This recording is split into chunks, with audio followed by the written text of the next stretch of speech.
आज हमारा इस सीरीज का फर्स्ट वीडियो है जिसमें मैं आपको बताने वाला हूं कि जब हम अपने घर पर रहते हैं या ऑफिस में हैं या स्कूल में हैं तो किन सेंटेंसेस का हम ज्यादा यूज करते हैं। वो कौन कौन से सेंटेंसेस हैं जिनका यूज हम बहुत ज्यादा करते हैं। जैसे अगर आप घर पर हैं तो कैसे सेंटेंसेस का यूज करते हैं आप? यहां आओ, वहां जाओ, एक गिलास पानी दे दो, एक कप चाय बना दो, टीवी मत देखो, पढ़ाई करो, शोर मत मचाओ, चिल्लाओ मत, यहां मत बैठो, वहां मत बैठो, किताब खोल के पढ़ाई करो, टीवी मत देखो, ज्यादा देर तक मत जागो। ज्यादातर हम किसी को कुछ ना कुछ बोल रहे होते हैं, मतलब किसी को कुछ आदेश दे रहे होते हैं, एडवाइस दे रहे होते हैं या फिर किसी से रिक्वेस्ट कर रहे होते हैं। ज्यादातर टाइम ऑफिस में है, ये फाइल मुझे दे दो, ठीक है, वो प्लेट पास कर दो, एक कप चाय बना के ले आओ, यार कॉफी पिलवा दो, स्कूल में हो चल यार पार्टी दे दे। मतलब ज्यादातर ज्यादातर ऐसे सेंटेंस यूज होते हैं। तो आज इस वीडियो में सीरीज का जो ये सीरीज का हमारा पहला वीडियो है, मैं आपको बताने वाला हूं कि इन सारे सेंटेंसेस की इंग्लिश कैसे बनाएं। कौन सा वो एक रूल है जिससे ये सारे सेंटेंस बन जाते हैं। तो गौर से समझिएगा। आज मैं आपको बताने वाला हूं इंपरेटिव सेंटेंसेस। इंपरेटिव सेंटेंसेस जिसे हम कहते हैं, हिंदी में कहते हैं आज्ञा सूचक वाक्य। कहते भले आज्ञा सूचक वाक्य है, बट इसमें हम किसी को आदेश भी देते हैं, इसमें हम किसी को एडवाइस भी देते हैं और इसमें हम किसी से रिक्वेस्ट भी करते हैं। तो मैं जल्दी से यहां आपको इसके रूल्स की लिस्ट बताने वाला हूं।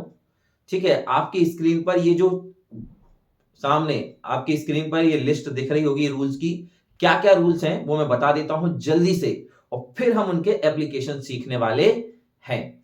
ठीक है, तो इसका पहला जो रूल होता है वो होता है V1 मतलब वर्ब की फर्स्ट फॉर्म प्लस ऑब्जेक्ट। ये फर्स्ट रूल है। जैसे यहां आओ, तो जो ये V1 है, ये V1 जो काम होता है उसे हम कहते हैं V1 और जो बच जाता है उसे कहते हैं ऑब्जेक्ट। जैसे यहां आओ, तो जो आने का काम हो रहा वो क्या है? V1 वर्ब की फर्स्ट फॉर्म। और यहां आओगे तो कहीं ना कहीं आओगे, यहां ये हो जाएगा ऑब्जेक्ट। तो V1 प्लस ऑब्जेक्ट। अब यहां आओ, तो यहां सबसे पहले V1 लिखेंगे, कम, यहां आने की अंग्रेजी होगी कम और उसके बाद हेयर, कम हेयर।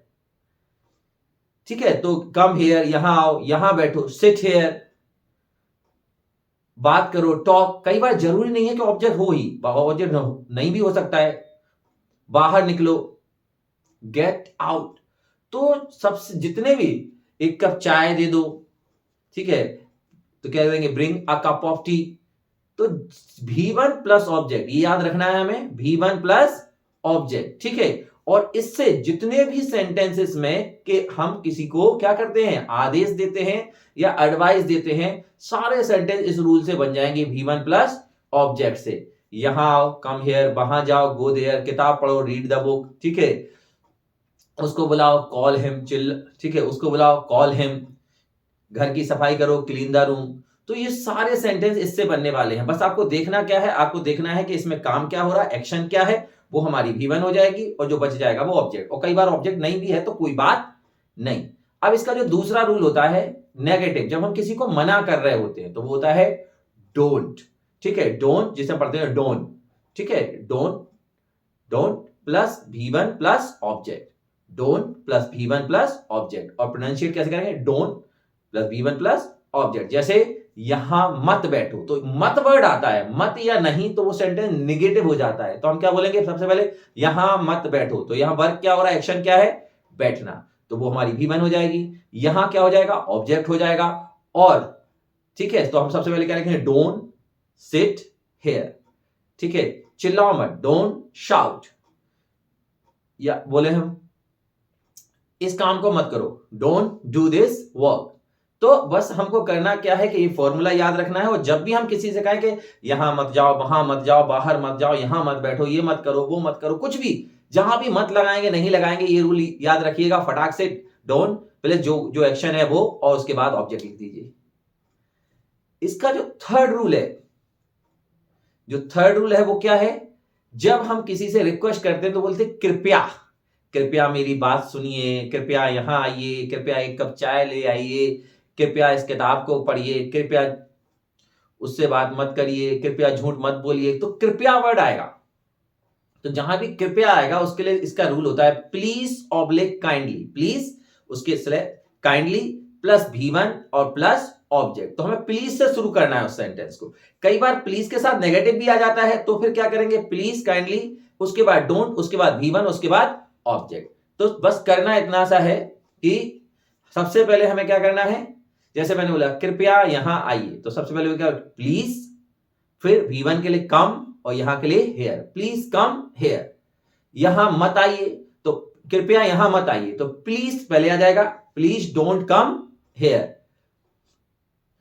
कृपया उससे बात मत करिए, please don't talk to him. और कई बार प्लीज की जगह आप काइंडली का भी यूज कर सकते हैं, ठीक है, कृपया मेरी मदद कीजिए, काइंडली हेल्प मी। तो इसका थर्ड रूल क्या है, जो जिसमें हम किसी को रिक्वेस्ट कर रहे होते हैं, प्लीज या काइंडली बोल रहे होते हैं, तो हमें जस्ट क्या करना होता है, प्लीज या काइंडली से स्टार्ट करना है, उसके बाद वर्ब की फर्स्ट फॉर्म जो एक्शन है, और उसके बाद जो ऑब्जेक्ट बच जाता है, वो कई बार ऑब्जेक्ट होता है, कई बार नहीं होता है।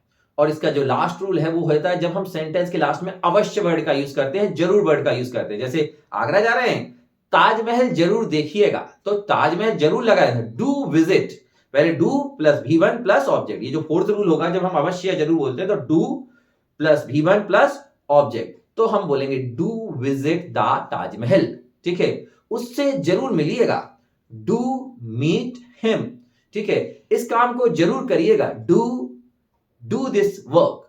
तो जब भी आपको लगे कि अवश्य जरूर लगा दिया, ठीक है, तो ये जितने भी हम घर पर हो, ऑफिस में हो, स्कूल में हो, अक्सर हम ऐसे सेंटेंसेस का यूज करते हैं जो कि इंपरेटिव सेंटेंस होते हैं, जिन्हें हिंदी में हम आज्ञा सूचक वाक्य कहते हैं, ठीक है। और इनके 4 रूल हैं जो कि मैंने पूरी लिस्ट बताई है, ठीक है। आपके स्क्रीन पर ये जो बड़ी वाली लिस्ट पहले भी दिखाई थी मैंने, अभी दिख रही है, कि स्क्रीनशॉट ले लीजिए और इनको नोट कर लीजिए। और अब आपको करना क्या है, पहले ये चारों रूल याद करने हैं। पहला V1 प्लस ऑब्जेक्ट, दूसरा don't plus V1 plus object, तीसरा प्लीज स्लैश या oblique kindly plus V1 plus object, चौथा do plus V1 plus object. ये चारों रूल याद कर लेने हैं अच्छे से। और फिर इसमें V1 क्या है, V1 है एक्शन, जो एक्शन हो रहा है, उसके बाद जो बच जाता है जो ऑब्जेक्ट है, वो ऑब्जेक्ट है। और फिर अब आपको करना क्या है, आपके लिए होमवर्क भी है इस वीडियो में, ठीक है। आपको करना क्या है कि आपको शांति से बैठ जाना है और सोचना है कि घर पर आप कितने तरीके के बातें करते हो, इस तरीके से यहां आओ वहां जाओ, इस काम को करो उस काम को मत करो,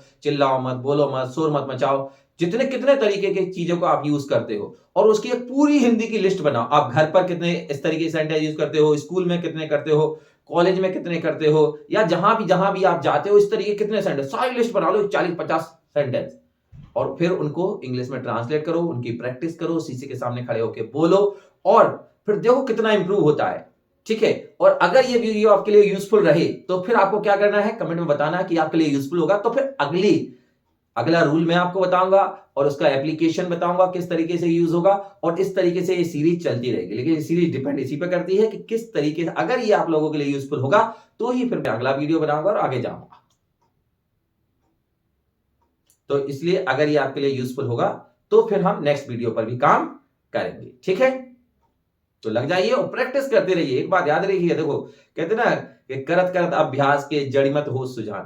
अभ्यास करने से कुछ भी हो सकता है, कुछ भी हो सकता है। तो इस रूल का अभ्यास करिए, अच्छे से सारे सेंटेंस फ्रेम करिए, पहले हिंदी लिखिए, फिर उनको इंग्लिश में बदलिए, फिर शीशे के सामने खड़े होकर उनको बोलिए, बार बार बोलिए, ठीक है। और अगर कोई दिक्कत आती है तो कमेंट में मुझे कमेंट करके बताइए, और ये जरूर बताइए कि ये आपके लिए यूजफुल रहा, ठीक है। अगर आपके जितना ही ज्यादा आपके लिए यूजफुल होगा तो मैं अगले वीडियो पे और काम करूंगा, अगला रूल लेके आऊंगा जो जनरली हम रोजमर्रा की जिंदगी में जिस यूज करते हैं बोलते समय। तो फिर देखिएगा, जैसा कि मैंने लास्ट वीडियो में बताया था कि इंग्लिश एक बहुत बड़ी भाषा है, या कोई भी भाषा अपने आप में बहुत बड़ी होती है। हम अपने एक जीवन काल में उसे पूरा नहीं सीख सकते, लेकिन हम उसे उतना जरूर सीख सकते हैं जो हमारे काम का है, ठीक है। तो मैं यहां आपके साथ हूं, ठीक है। लग जाइए और फिर देखते हैं कैसे इंप्रूव होता है आपके